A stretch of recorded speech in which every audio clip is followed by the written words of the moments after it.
देख रहे हैं हिमाचल न्यूज़ 24/7। भाजपा द्वारा फिर से सांसद सुरेश कश्यप को शिमला संसदीय सीट से चुनावी मैदान में उतारा गया है। अपना चुनाव प्रचार भी उन्होंने शुरू कर दिया है। वहीं कांग्रेस उन पर निशाना साध रही है। कांग्रेस ने उनसे 5 साल का हिसाब मांगा है। कांग्रेस के महासचिव यशपाल तनाइक ने कहा कि सुरेश कश्यप 5 सालों तक सांसद रहे, लेकिन इन 5 सालों में उन्होंने शिमला संसदीय क्षेत्र को अनदेखा किया और वे कहीं भी नजर नहीं आए।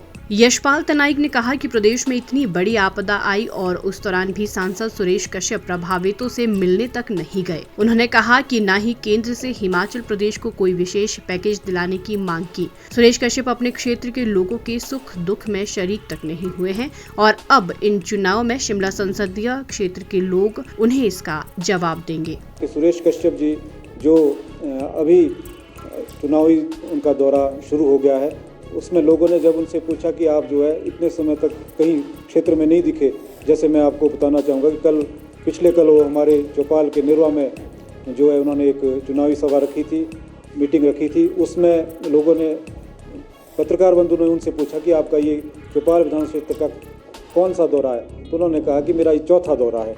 आप समझ सकते हैं, भली बात जान सकते हैं कि वो अपने संसदीय क्षेत्र के प्रति कितने गंभीर है और जो वो बड़ी बड़ी बातें कर रहे हैं कि हमने लगभग 15,000 करोड़ के जो इस संसदीय क्षेत्र के लिए जो बड़े प्रोजेक्ट लाए, वो वही प्रोजेक्ट गिना रहे हैं जो UPA 2 में हुए हैं।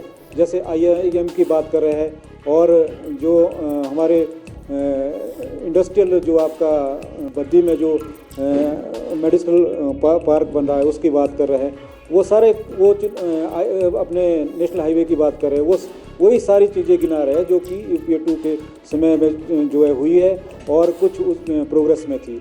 बाकी उनकी अपनी कोई निजी कोई भी जो है उपलब्धि नहीं है, ना ही वो हिमाचल प्रदेश के लिए आपदा के समय कोई ऐसा आर्थिक पैकेज दिला पाए और ना ही वो कहीं जहाँ भी पूरे आप जानते हैं कि पूरे क्षेत्र जो है आपदा से ग्रसित हुए थे, वहाँ ना लोगों से मिले, ना लोगों को राहत दिलाने की कोई मदद की।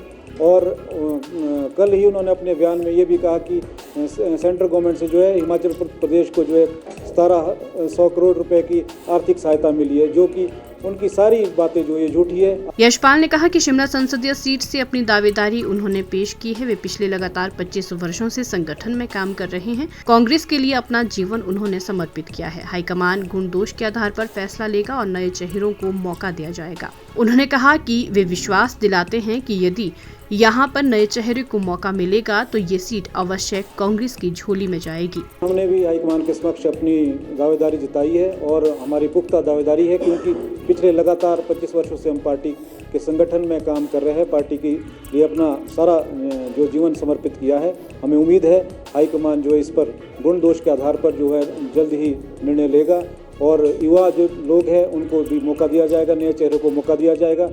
और ये इस बात मैं आपको ये विश्वास दिलाता हूँ कि अगर नए लोगों को मौका मिलेगा तो ये सीट जो है इस बार अवश्य ही जो है कांग्रेस की झोली में जाएगी।